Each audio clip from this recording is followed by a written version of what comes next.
የፈራነው ደረሰ። አብርሃም ሰዓቱን አወለቀው። ሩታና ቢዚ ተገናኙ። ቢዚና ሜሪ ተጣሉ። ዳኒ ወደ ቢዚ ተገለበጠ። አብርሃም ሰዓቱን ሲያወልቀው ለሄረሜላ አልፈልግሽም ሩታን ምፈልግ ብሎ አሰናበታት። ዘሩ ቀለጠ። አሰላሙ አለይኩም ወራህመቱላሂ ወበረካቱ። ውድና የተከበራችሁ የኢክሩ የግሬሲ ቤተሰቦች እንደምን አላችሁልን? እንደተለመደው ሸር ላይክ እያረጉ ቤተሰብ ይሁኑ። እውነት ለመናገር ሩታ ሀብቴ ዛሬ መታለች። እውነቱ ይታወቅልኝ፣ እኔ በባሌ መተት አላደርግም።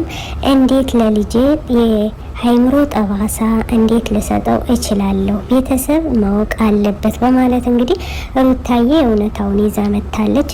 አብርሃም ከ2 ዓመት በፊት የተሰጠውን ሰዓት ለሄረሜላ ይመለስልኝ አልፈልገውም። እኔ እንግዲህ በሩታ ህይወቴን መመለስ አለብኝ ማለት ምንም የሚያስፈራና የሚያስሸመግል ወይም ደግሞ መተት ተደርጎበታል የሚያሰኝ አይደለም። እንግዲህ አብርሃም ታደሰ እስከዛሬ ለሃይምሮ ወይም ደግሞ ወደ ቤተሰቦቹ ለመመለስ ያልፈለገበት ምክንያት ሄረሜላ እንደሆነች ተናግረዋል።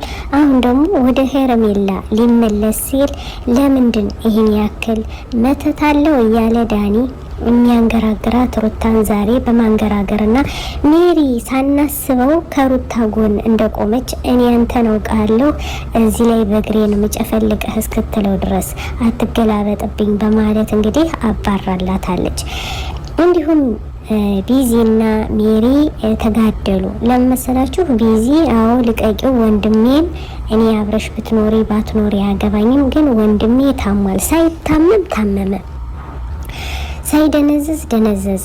ቢዚና ዳኒ ሳይታመም ታመመ ብለው ይህን ያክል የሚጮህበት ምን ይመስላችኋል ውዶች? ዛሬ እንግዲህ እኛ ያየነው ከሁሎችም ምን አለ መሰላችሁ አብርሃም ደህናና ጀግና እንደሆነ ኤፊ ሰዓቱን አስወልቆ በመስጠቱ ለሄረሜላ ልቧ እንደተሰበረ እንዲሁም ሩታና ጀግና አንበሳ እንደሆነች ወደ ሩታ ትዳሯን መመለሷ የእሷ ጥፋት እንዳልሆነ እነግራችኋለን። ከሩታ ጀግንነትን ተማሩ ውዶቼ። እንደወደዳችሁ ተስፋ አደርጋለሁ። ሸር ላይክ እያረጉ ቤተሰብ ይሁኑ።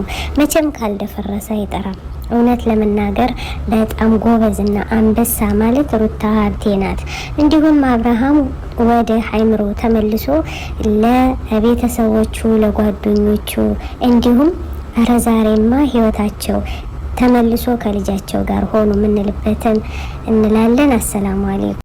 أنا الداعي بإيماني على الإسلام رباني، سأعلي رايتي دوما، سأعلي